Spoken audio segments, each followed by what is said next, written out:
Yun guys, nag-service pala tayo dito sa Medition Imus Cavite pala guys. Alas magkatabi ko lang. Taga Imus pala ako guys. So yun, ganong issue niya guys. Nag-flicker yung kanyang picture. So ganon yung model niya, 55X 7000D.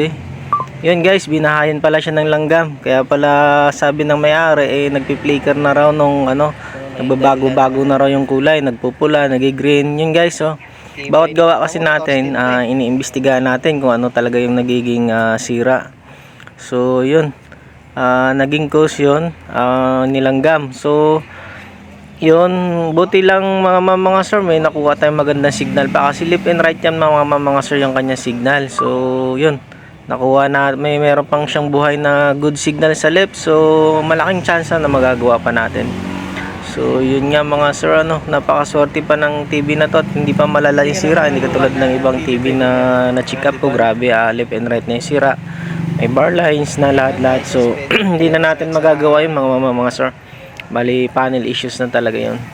So yun, ang tawag pala namin dyan mga sir, panel repair pa rin, tape method ang namin. So ginagawa dyan. So bawat gawa pala natin mga sir, concern kasi tayo, concern ako sa mga gawa ko. Ayan, ina-adjust natin yan sa low brightness tsaka sa low backlight kung mayroon pang settings na ganun. Hindi lang kasi tayo gawa ng gawa, kundi kailangan din natin ng care sa pera ng customer.